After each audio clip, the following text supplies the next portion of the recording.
Hello friends, అందరికీ నమస్తే అండి. రానున్న రోజుల్లో మనకి వరలక్ష్మి వ్రతం అయితే రాబోతుంది కదండి. అయితే వరలక్ష్మి వ్రతం రోజునాడు కొంతమంది కలశం పెట్టి ఆనవాయితీ ప్రకారంగా పూజనైతే ఆచరిస్తారు కదండి. మరికొందరేమో ఆనవాయితీ ఉన్నా లేకున్నా కలశం లేకుండా ఫోటో పెట్టి పూజనైతే ఆచరించుకుంటారు కదండి. కొంతమంది అయితే ఆనవాయితీ లేదని పూజనైతే వదిలేస్తారు కదా. అయితే ఆనవాయితీ లేదు అని వరలక్ష్మి పూజనైతే వదులుకోవాల్సిన అవసరం అయితే లేదండి. అలాంటి వాళ్ళ కోసము ఈరోజు నేనైతే ఇక్కడ వరలక్ష్మీదేవి పూజని ఆనవాయితీ లేని వాళ్ళు ఎలా చేసుకోవాలి అన్నది ఇక్కడైతే మీకు షేర్ చేయబోతున్నానండి. ఫ్రెండ్స్, వరలక్ష్మి పూజని ప్రతి ఒక్కరూ కూడా అమ్మవారి ఫోటో పెట్టుకొని చక్కగా పూజనైతే జరుపుకోవచ్చండి. ఎటువంటి హంగులు హంగామా లేకుండా కొన్ని పువ్వులు కొన్ని నైవేద్యాలతో మనకి కుదిరినట్టుగా ఎలాంటి సందేహం లేకుండా చక్కగా పూజనైతే జరుపుకోవచ్చునండి. అయితే ఫ్రెండ్స్, మనము ఈ వరలక్ష్మి వ్రతము ఎందుకు చేసుకుంటాము అన్నది ముందుగా తెలుసుకోవాలండి. ఈ శ్రావణ మాసంలో పౌర్ణానికి ముందు వచ్చేటటువంటి శుక్రవారం రోజునాడు మనం అందరము కూడా వరలక్ష్మి వ్రతాన్ని అయితే జరుపుకుంటాం కదండి. ఈ వ్రతం అన్నది అన్ని కోరికలను తీర్చే వ్రతం అని ఆ సాక్షాత్తు ఆ పరమేశ్వరుడే పార్వతీదేవికి చెప్పాడని పురాణాలు అయితే చెప్తున్నాయండి. ఆ తల్లి పార్వతీదేవి తొలిసారిగా ఈ వ్రతాన్ని ఆచరించి నవరత్న ఖచ్చితమైన లంకా నగరాన్ని పొందింది అని పురాణాలు అయితే చెబుతాయండి. ఎలాంటి భేదభావం లేకుండా ఎవరైనా చేసుకోవచ్చునని, సకల సౌభాగ్యాలకి మూలము ఈ వరలక్ష్మి వ్రతం అని ఆ పరమేశ్వరుడే సాక్షాత్తు ఆ పార్వతీదేవితో చెప్పాడని పురాణాలు అయితే చెప్తున్నాయండి. అయితే ఫ్రెండ్స్, వ్రతంగా చేసిన వాళ్ళైనా సరే, వ్రతం కాకుండా ఫోటో పెట్టి పూజన చేసుకోవాలి అనుకున్న వాళ్ళైనా సరే, ముందుగా మనం ప్రధానంగా చేయవలసింది ఏంటంటే ఇల్లంతా శుద్ధి చేసుకోవాలండి. ఆ తర్వాత మనకి ఎన్ని గుమ్మాలు ఉంటే అన్ని గుమ్మాలకి కూడా పసుపు రాసి చక్కగా కుంకుమ బొట్లు అవి పెట్టి ఇంటి ముందు అందమైన ముగ్గు వేసుకొని చక్కగా అలంకరణ అన్నది చేసుకోవాలండి. ఇదంతా కూడా ముందు రోజునాడే మనం చేసుకుంటే తెల్లవారుజామునే బ్రాహ్మీ ముహూర్తంలో కానీ లేదు అనుకుంటే మనకి వీలు కుదిరినప్పుడు 9 లోపు ఈ పూజను అయితే ఆచరించుకుంటే చాలా మంచిదండి. ఈ శ్రావణ శుక్రవారాలు, శ్రావణ మంగళవారాల్లో ఇంటి ముందు కమల ముగ్గు వేసుకుంటే చాలా మంచిదండి. ఈ శ్రావణ మాసంలో అమ్మవారిని కమలాలతో పూజించిన, ఇంటి ముందు కమల ముగ్గు వేసిన చాలా మంచిదండి. మనం లక్ష్మీదేవిని ఆహ్వానించేటప్పుడు ఇంటి ముందు ముగ్గే ప్రధానమైనదండి. గడప నిండుగా ఉండాలి, ముగ్గు నిండుగా ఉండాలి. ముగ్గు ఎంత బాగుంటుందో లక్ష్మీదేవి ఆహ్వానం కూడా మనకి అంతే తొందరగా వస్తుందండి. ఫ్రెండ్స్, ఈ పూజ అన్నది షోడోపచారాలతో పూజ మొదలయ్యి ఆ తర్వాత వ్రత కథతో అయితే ముగుస్తుందండి. అయితే ఇక్కడ ఆనవాయితీ లేకుండా ఫోటో పెట్టి చేసుకుంటారు కాబట్టి అలాంటి వాళ్ళు అష్టోత్తరాలు చదువుకొని అమ్మవారికి కుంకుమ పూజ చేసుకుంటే చాలా మంచిదండి. లక్ష్మీదేవి కదండి, సిరులు కురిపించే శ్రీ మహాలక్ష్మిని మనము ఎలా పూజించినా సరే మన ఇంట సిరి సంపదలు భోగభాగ్యాలకి లోటు ఉండదు అని ఆ తల్లి పూజనైతే తప్పనిసరిగా ఆచరించుకోవాలండి. కలశం పెట్టకపోయినా పూజ అన్నది మనం వ్రతంగా చెయ్యకపోయినా ఫోటో పెట్టి అమ్మవారికి ఏదో ఒక నైవేద్యం పెట్టి చక్కగా లక్ష్మీదేవి పూజను అయితే ఆచరించుకోవచ్చునండి. ఆ శ్రీ మహాలక్ష్మి ఈ శ్రావణ మాసంలో భూమి మీదే తిరుగుతూ ఉంటుందని అంటారు కదండి. అందుకని మనం తెల్లవారుజామునే నిద్ర లేచి బ్రాహ్మీ ముహూర్తంలో పూజ చేశామంటే ఆ తల్లి ఆశీస్సులు మనకి తప్పకుండా లభిస్తాయండి. ఈ శ్రావణ మాసం అన్నది సంవత్సరానికి ఒక్కసారి మనకి వస్తుంది. ఆ తల్లిని ఈ శ్రావణ మాసంలో ఆహ్వానించడానికి, అమ్మని మన ఇంట్లో బంధించడానికి ఇదే మనకి తగిన మంచి అవకాశం అండి. అమ్మవారిని ఇలాగ మనము ఆహ్వానం కోసమని ఇంటి ముందు మామిడి తోరణాలు కూడా తప్పనిసరిగా కట్టాలండి. ఏ ఇంటిలో అయితే నిండుగా ముగ్గు ఉంటుందో, ఏ ఇంటి గుమ్మాలకి మామిడి తోరణాలు ఉంటాయో ఆ ఇంట్లో లక్ష్మీదేవి సంతోషంగా అడుగు పెడతాదని అంటారండి. అలానే మనం వంటగదిలో అమ్మవారికి నైవేద్యం వండుతాం కాబట్టి స్టవ్ అది కూడా చక్కగా శుభ్రపరచుకొని మరుసటి రోజు తెల్లవారుజామునే బ్రాహ్మీ ముహూర్తంలో నిద్ర లేచి తలకి స్నానం చేసి నిండుగా ముఖానికి కాళ్ళకి పసుపు రాసుకొని కుంకుమ బొట్టు పెట్టుకొని తలలో కొన్ని పువ్వులు పెట్టుకొని గాజులు చక్కగా వేసుకొని ఆ తర్వాత పూజకైతే రెడీ అవ్వాలండి.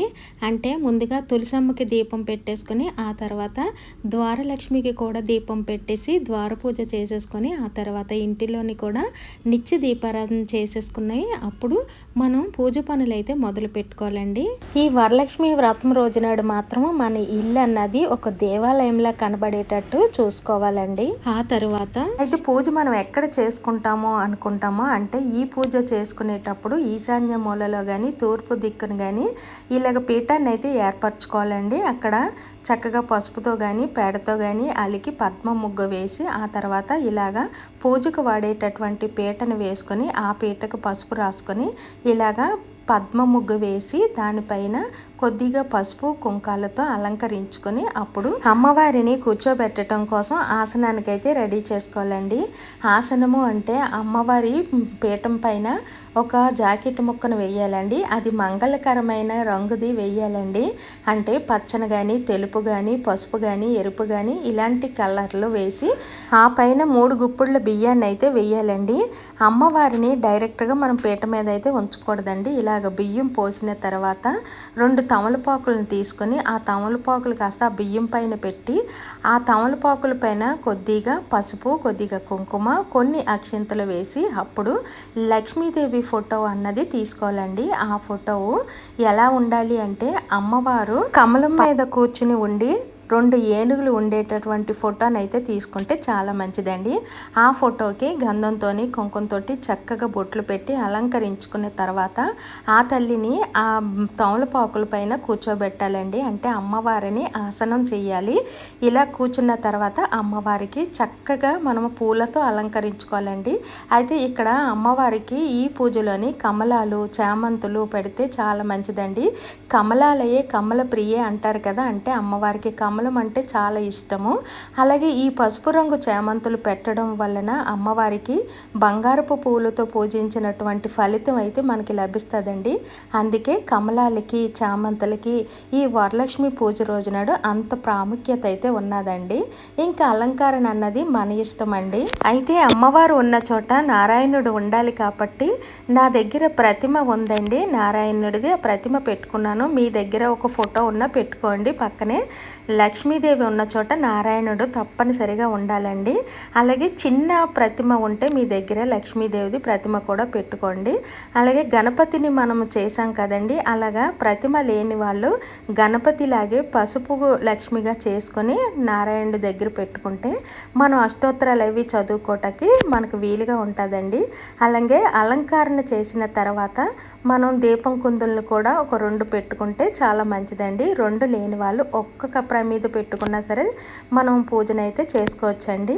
ఇలాగ అలంకరణ అన్నది చేసుకున్న తర్వాత దీపం కుందుల్లోని తప్పనిసరిగా నెయ్యి దీపం వెలిగిస్తే చాలా మంచిదండి. ఎందుకంటే ఈ శ్రావణ మాసంలో నెయ్యి దీపం చాలా శ్రేష్టమని అంటారండి.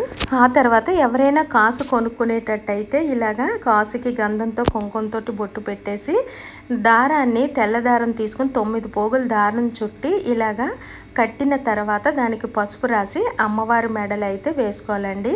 ఇలాగా కాసు కొనుక్కోలేని వాళ్ళు పసుపు కొమ్ముకైనా సరే 9 పోగుల దారాన్ని కట్టి దానికి పసుపు రాసి ఇలాగా అమ్మవారి మెడలో వేయొచ్చండి. అదే మనం కాసులాగా భావించి వేయాలి. ఆ తర్వాత అమ్మవారికి అలాగే గణపతికి వస్త్రమాలను కూడా వేసుకోవాలండి. ఇలాగే మన దగ్గర ఏవైనా ఉంటే చిల్లర కాయిన్స్ కానీ డబ్బులు కానీ బంగారం కానీ కొత్తవి ఏమన్నా కొనుక్కుంటే అమ్మవారి దగ్గర ఉంచుకోవచ్చండి. ఇవేవి మా దగ్గర లేవు, ఆనవాయితీ లేదు అనుకుంటే ఇవేవి కూడా పెట్టుకోవసరం లేదండి. మనం ఎప్పుడు నిత్యం డబ్బులు అవి వాడుతూ ఉంటుంటాం కదా, అలాంటి డబ్బులు అవి పెట్టుకుంటే మనకి ఎంతో కొంత పెట్టుకుంటే చాలా మంచిదండి. అలాగే గణపతికి బెల్లం పెట్టామంటే మన కోరిక ఏదైనా సరే తప్పనిసరిగా శీఘ్రంగా తీరుతుంది అని అంటారండి. అందుకని బెల్లం పెట్టి పూజించడం చాలా ఉత్తమమైనదండి. ఆ తర్వాత అమ్మవారి కడుపు చల్లదనం కోసం చల్లిమిడి వడపప్పు తప్పనిసరిగా పెట్టి తాంబూలం కూడా పక్కనే ఉంచుకోవాలండి. ఇలా అన్ని దగ్గరికి పెట్టేసుకున్న తర్వాత అమ్మవారికి వాయనం అన్నది ఇవ్వాలండి. అయితే వాయనంలోని మనము చీర కొనుక్కుంటే చీర తాంబూలంలోకి సంబంధించిన అన్నీ కూడా వేసి అమ్మవారి ముందు అయితే ఉంచుకోవాలండి. అయితే మేము చీర అది కొనుక్కోలేము, మా దగ్గర అంత స్తోమత లేదు అనుకున్న వాళ్ళు ఎవరైనా సరే ఒక జాకెట్ ముక్క ఉంచి అందులోని తాంబూలానికి సరిపడవన్నీ వేసి అమ్మవారికి తాంబూలానికి అయితే రెడీ ఉంచుకోవచ్చండి వాయనం ఇవ్వటం కోసము. అలాగే మనం ఏమైనా నైవేద్యాలు ఏం వండుకుంటే అవే పెట్టొచ్చు. అలాగే కొబ్బరికాయ, అరటిపళ్ళు తప్పనిసరిగా కూడా ఉంచుకోవాలండి. ఆ తర్వాత మనం పూజలు అని చదువుకోవటానికి, పూజ చేసుకోవటానికి పూజా పుస్తకాలు కూడా దగ్గర ఉంచుకోవాలండి. అలానే మన సౌభాగ్యం చల్లగా చూడమని కోరుకుంటూ అమ్మవారి దగ్గర పసుపు కుంకాలు తప్పనిసరిగా ఉంచాలండి. ఆడవాళ్ళకి ప్రధానమైనది సౌభాగ్యమే కదండి. ఆ తర్వాత కొన్ని అక్షింతలు కూడా రెడీ చేసుకోవాలి. మనం పూజ చేసుకోవటానికి ఒక పాత్రతో నీళ్ళు, అలాగే దేవుడికి కూడా ఒక పాత్రతో నీళ్ళు 2 పెట్టుకోవాలండి. మనం కుంకుమ కూడా దగ్గరే పెట్టుకోవాలండి. ఎందుకంటే అమ్మవారికి కుంకుమ పూజ చేసుకుంటాం కదా. ఇలాగ ఇవన్నీ కూడా రెడీ చేసేసుకున్న తర్వాత మనం పూజనైతే మొదలు పెట్టుకోవాలండి. అయితే ఇవన్నీ మా దగ్గర ఏమీ లేవండి అనుకుంటే ఒక ఫోటో పెట్టి చక్కగా మన దగ్గర ఏవి ఉంటే అవే పెట్టి పూజనైతే ఆచరించుకోవాలండి. అయితే పూజ చేసేటప్పుడు ముందుగా మనం నుదుటిన కుంకుమ బొట్టు పెట్టుకొని, ఆల్రెడీ పెట్టుకునే బొట్టు ఉన్నా సరే మళ్ళీ పూజ స్టార్ట్ చేసే ముందు కుంకుమ బొట్టు పెట్టుకొని దీపాలని వెలిగించుకొని, దీపాలకి 2 అక్షింతలు వేసి దీపం జ్యోతిం పరబ్రహ్మ స్వరూపము అని చెప్పుకుంటూ దీపజ్యోతులకి నమస్కరించుకొని ఆ తర్వాత ఆచమనీయం చెప్పుకొని యథావిధిగానే పూజనైతే చేసుకోవాలండి. అయితే ఇక్కడ షోడోపచార పూజ కానీ పంచోపచార పూజను కానీ మనకి ఏది కుదిరితే అది చేసుకోవచ్చండి. అయితే మాకు ఈ పూజలన్నీ చేసుకోవడం రావు అనుకున్న వాళ్ళు ఎవరైనా సరే సింపుల్గా నేను మొదటి వారం చేసేటటువంటి పూజలో పంచోపచార పూజను అయితే చూపించానండి. అది మీకు వీలు కుదిరితే ఆ వీడియోని చూస్తే సింపుల్గా పూజ అన్నది ఎలా చేసుకోవాలన్నది మీకు అర్థమవుతుందండి. అయితే ఫ్రెండ్స్, ఈ పూజని గొప్ప ఆర్భాటంగా చేసుకోవాలని ఏమీ లేదండి. వాళ్ళు అలా చేసుకుంటున్నారు, వీళ్ళు ఇలా చేసుకుంటున్నారు అని అనుకోకుండా ఒక ఫోటో పెట్టి మీకు నచ్చినట్టుగా మీకు ఎలా కుదిరితే అలాగే ఈ పూజను అయితే ఆచరించుకోవచ్చునండి. ఇంకొక ముఖ్య విషయం ఏంటంటే అండి, పూజ ఎంత ఆర్భాటంగా చేసామో అన్నది కాదండి, మనము పూజ ఎంత భక్తితో చేసామో అన్నది ఆ తల్లి చూస్తుందండి. అయితే ఇలాగ మనం ముందుగా గణపతికి పంచోపచార పూజ కానీ షోడోపచార పూజ కానీ చేసుకున్న తర్వాత లక్ష్మీదేవికి కూడా మీకు కుదిరినట్టుగా పూజనైతే ఆచరించుకోవచ్చునండి.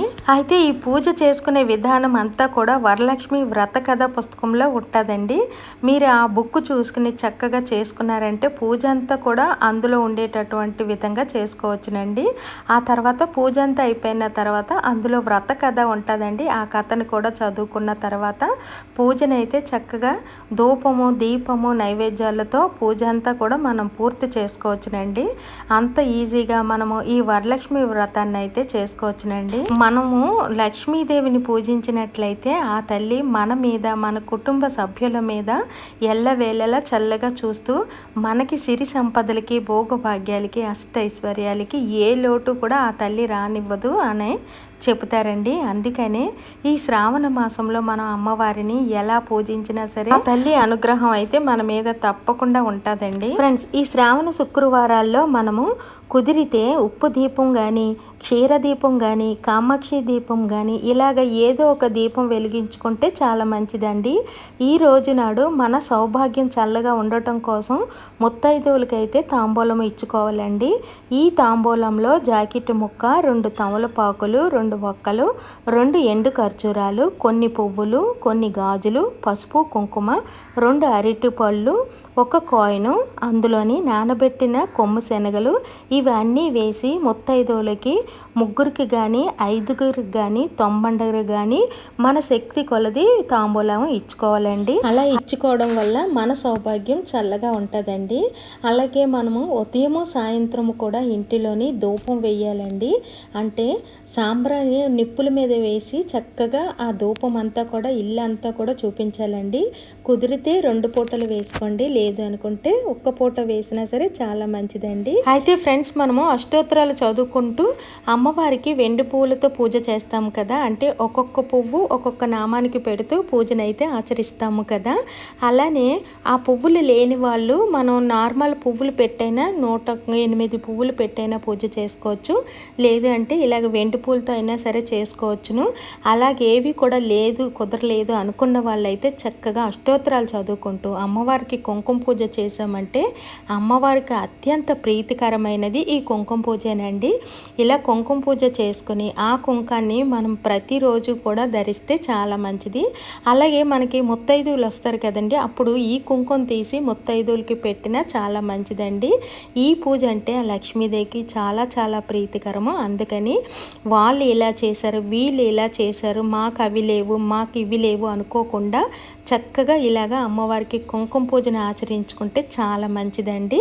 ఆ తల్లి సంతోషించేది ఆ తృప్తినేనండి. ఈ వ్రతాన్ని మీరు మీకు ఉన్న దాంట్లో తృప్తిగా చేసుకోండి ఫ్రెండ్స్. ఆ తల్లి ఆశీస్సులు తప్పకుండా మీకు లభిస్తాయి ఫ్రెండ్స్. ఇంకొక ముఖ్య విషయం ఏమిటి అంటే, మనము ఇంటిలోని ధూపం వేస్తాం కదండి, అలా ధూపం వేసేటప్పుడు పంచగవ్యాలతో ధూపం కానీ వేసామంటే ఆ ఇంటిలోని హోమం చేసినటువంటి ఫలితం అయితే మనకి లభిస్తుందండి.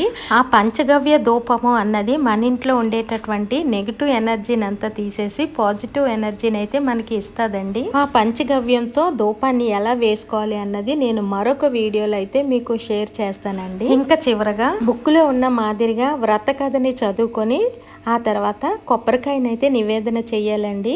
కొబ్బరికాయ కొట్టేసిన తర్వాత చివరిగా మనం అమ్మవారికి హారతిని ఇస్తాం కదండి, ఆ హారతిని మనం పంచహారతి ఇస్తే ఈ రోజు నాడు చాలా మంచిది. పంచహారతి అంటే 5 పువ్వొత్తులను తీసుకొని నేతిలో ముంచి అది కాస్త 5 ఒత్తులు వేసి చక్కగా అమ్మవారికి హారతిని ఇచ్చామంటే దానినే పంచహారతి అంటారండి.